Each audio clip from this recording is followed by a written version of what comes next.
to our on YouTube channel. स्वागत है आपका आपके अपने चैनल पर।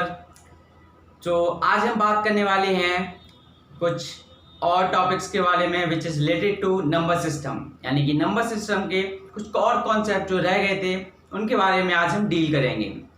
लास्ट जो कॉन्सेप्ट हमारा जो रह रहा है वो है हमारा एक्सपोनेंट्स। ठीक है, तो एक्सपोनेंट्स के बारे में जानने के लिए आप कुछ प्रीवियस क्लासेस में भी कुछ पढ़कर आए होंगे।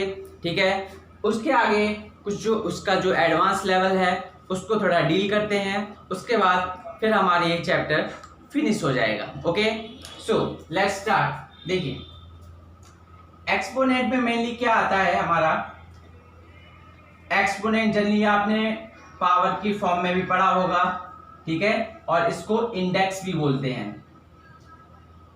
जैसे कि आपने किसी को लिखा 7 की पावर 4। आप 7 की पावर 4 ऑब्वियसली सभी लोग जानते हैं कि 7 का 7 में 4 टाइम्स मल्टीप्लाई। कितने टाइम्स मल्टीप्लाई? तो ये जो 4 टाइम्स है, ये जो इसी को हम क्या बोलते हैं? एक्सपोनेंट, पावर और इंडेक्स। लेकिन जो यहाँ पर 7 दे रखा है उसको हम क्या बोलते हैं? उसको that is mainly known as base, यानी कि इसको हम बोलते हैं बेस। ठीक है, यहां तक तो हमको क्लियर हो गया है। लेकिन अब आगे इसका मेन कॉन्सेप्ट क्या है, इसमें हमें क्या करना पड़ेगा? देखिए, जैसे कि आप बेस ले चुके हैं तो अब हम कोई वर्ड मान लेते हैं ए। ये कोई भी एक नंबर हो सकता है, कुछ भी XYZ, कुछ भी 1 2 3 4 एनीथिंग, और पावर मान ली m। ठीक है, अब इसको हम पढ़ेंगे a raise to the power m या एक टू दी पावर m। ठीक है, it can be read it like this, इसको ऐसे पढ़ सकते हैं। अब देखिए, अब यहाँ पर क्या हो, एक नंबर तो हमको मिल गया, एक नंबर के साथ हमने डील कर ली। ठीक है, इसको हम डील कर सकते हैं, कुछ भी आप हमको दे दो। 7 की पावर 4 दे दो, 5 की पावर 8 दे दो, 6 की पावर 7 दे दो, 9 की पावर 10 दे दो, कुछ भी दे दो, आप कर लोगे इन मेथड्स के थ्रू। अब आगे क्या करना है, मान लीजिए सपोज आपको दे रखा है a इंटू एक raise to the power m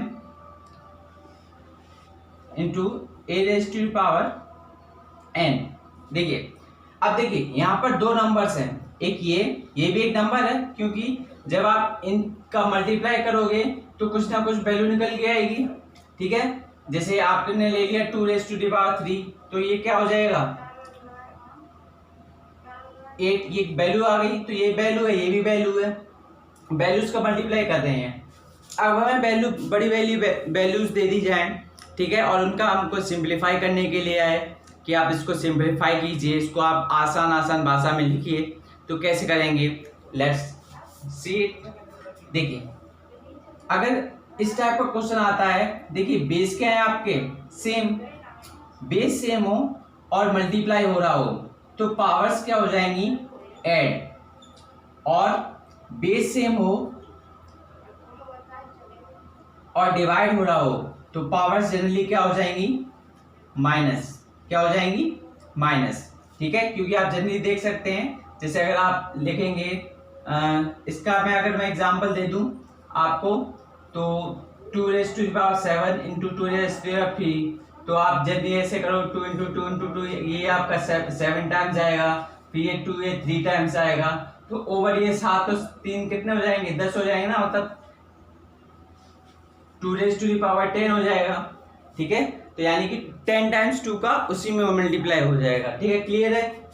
ऐसे डिवीजन में होगा कि उसमें से कुछ कैंसिल हो जाएंगे, जब कैंसिल होंगे तो माइनस ऑब्वियसली होगा। क्लियर? नाउ अब नेक्स्ट आता है आपका, अगर a raise to the power m और उसका भी होल की पावर n, मतलब a के बेस पर तो पावर है, एक्सपोनेंट है, इंडेक्स है, उस पर भी एक और इंडेक्स लगा हुआ है, यानी एक और पावर लगी हुई है। तो इस केस में क्या करेंगे, इन दोनों को क्या करेंगे, मल्टीप्लाई कर देंगे, तो ये यहां से आ जाएगा a raise to the power m n। अब जब अगर अब आप सोच रहे होंगे हमने multiply raise to the power कर सकते हैं हम। अगर यहाँ पर मल्टीप्लिकेशन में है तो मान लो अगर कोई इस टाइप के पावर दे रखी है a raise to the power m a upon b की पावर m, तो यहाँ पे क्या केस होगा, तो ये होगा a raise to the power m, एक पावर इसमें चली जाएगी और एक यहाँ पर आ जाएगी, तो ये हो जाएगा a की पावर n।